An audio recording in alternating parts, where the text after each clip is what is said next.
সালমা সারগাম, কৃপের সূত্রধর এবং আমির ফকির, আপনাদের তিনজনের মধ্য থেকে সেরা 10-এ যেতে পারছেন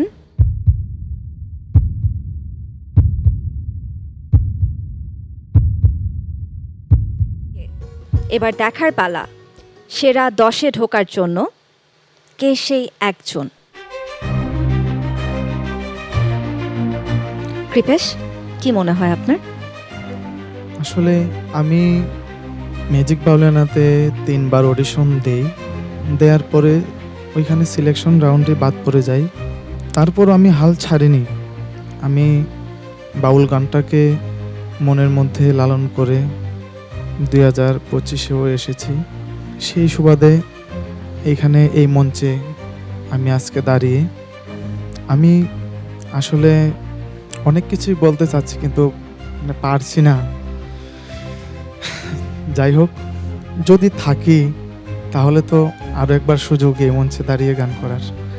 আর যদি চলে যাই, সবাইকে খুবই মিস করব, বিশেষ করে 3জন মেন্টর। আমি ওনাদের গানের অসম্ভব ভক্ত। তবে যদিও চলে যাই, এই জায়গা থেকে ঘুরে দাঁড়ানোর চেষ্টা করব।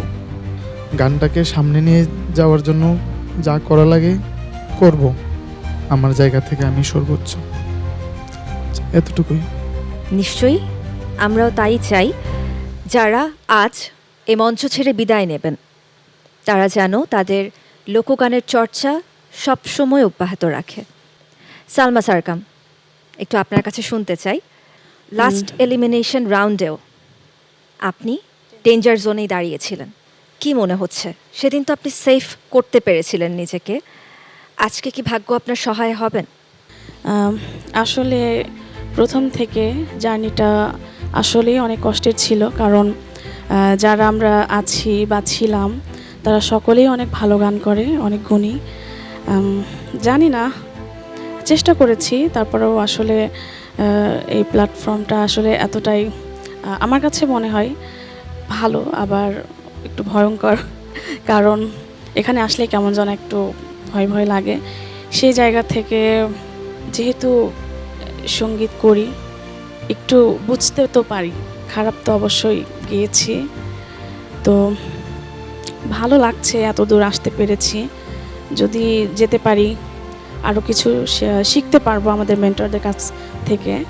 আর যদি না যাইতে পারি, তারপরেও ভালো কিছু করার চেষ্টা করবো এখান থেকে গিয়ে। আর সকলকে অনেক মনে তো পড়বেই। অনেক ধন্যবাদ আপনাকে। দেখি আপনার ফলাফল কি বলে। আপনার ফলাফল কি আজকে আপনাকে সেভ করতে পারে, নাকি আপনাকে বিদায় দেয় এই মঞ্চ থেকে? সালমা সারগাম, কৃপের সূত্রধর এবং আমির ফকির, আপনাদের তিনজনের মধ্য থেকে সেরা 10-এ যেতে পারছেন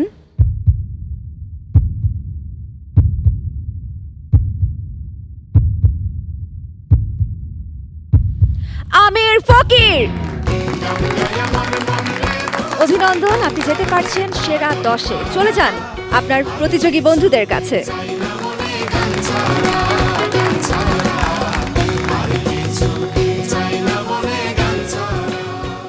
অনেকগুলো কঠিন ধাপ পার করে আজকে এই মঞ্চে আপনারা দাঁড়িয়ে আছেন। বিচারক, আপনাদের কাছে চলে যেতে চাই। এই কঠিন মুহূর্তে আমাদের 2 প্রতিযোগীকে উৎসাহ প্রদানের জন্য যদি কিছু বলতেন। যেতে তো হবেই, যেহেতু এটা প্রোগ্রামের ফরম্যাট। যারা থাকছেন তাদের প্রতি শুভেচ্ছা, আর যারা যাচ্ছ তাদের প্রতি শুভেচ্ছা, আমাদের ভালোবাসা রইল। গানটা ছিল না, ভালো থাকবো। যারা চলে যাচ্ছ তাদেরকে একটা কথাই বলবো, এটাই শেষ পথ নয়। গান হচ্ছে জীবনের একটা অংশ, বেঁচে থাকার অংশ। সারা জীবন গান করে যাও। এটা একটা প্রতিযোগিতা ছিল, এটা শেষ হলো। যারা চলে যাচ্ছ তারা আগামী দিনে অনেক অনেক ভালো কিছু করবে, সেই প্রত্যাশা সবসময় থাকবে। ভালোবাসা সবসময়, লাভ ইউ অল।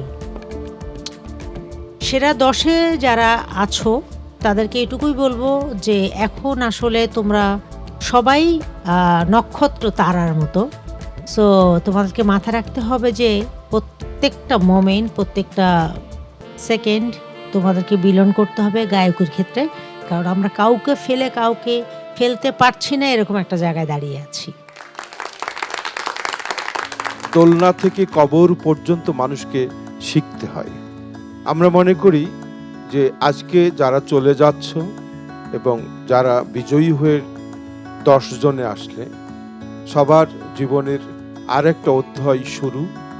হেরে যাওয়া বলতে কিছু নেই, সবাই আমরা জিতে গেছি। আমরা যে এখানে বসে আছি না, আমরা কি মনের থেকে চাই যে তোমরা ভুল করো? লালন ফকির বলছে, এক স্কুলে 10 জনা পড়ে, গুরু মনের এই বাসনা সব সমান করে, তারপরেও কেউ পিছিয়ে এসে কেউ আগে চলে যায়। এটা পরীক্ষার ফলাফল মাত্র। সবার জন্য শুভকামনা রইল। অনেক ধন্যবাদ সম্মানিত বিচারক। অনেক অনেক শুভকামনা এবং ভালোবাসা আমাদের পুরো ম্যাজিক বাউলিয়ানা 2025-এর টিমের পক্ষ থেকে। ভালো থাকবেন দুজনে।